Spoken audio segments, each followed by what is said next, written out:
I hope everyone's having a perfect day.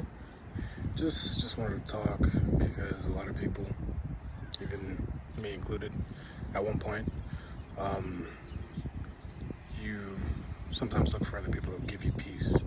You look for other things in your reality to give you peace, right? You're looking for something else to provide you the peace that you need to provide for yourself. Okay? Everything comes from you, so you need to give yourself peace. And in the situations where something else brings you peace, you need to understand that that is your internal power that you are letting others borrow, right?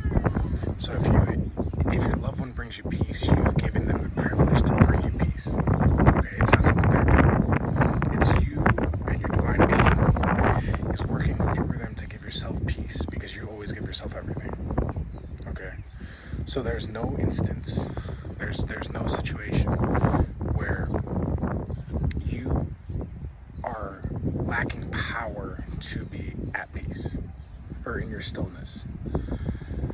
Now, what ends up happening is that oftentimes we don't even understand that we could give ourselves peace, right? We don't understand that it's our doing when we're in stillness and we're at peace, and we're like, oh, this person makes us feel very peaceful, which it's a beautiful thing, right? But as long as, again, this is one of many situations where the identity of the person doing it is important. Because if you're doing it from the identity that's like, oh, only this person brings me peace, or only this thing gives me peace, and then when that thing disappears, you're in shambles, that's not good. But if you understand, you give yourself peace, and then this is an extension of that, and you could appreciate the peace that someone else brings you, and know that it's coming from you because it's a reflection of your internal, that is where you want to be.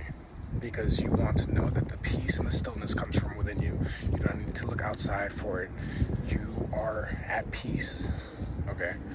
You don't need to look for anything. There's nothing for you to fix. There's none of that sort.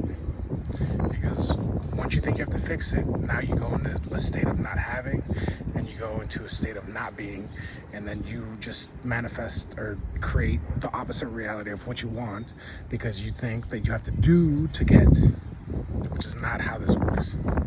But anyways, yeah, quick video. You have the best day. Have a perfect day. Bye.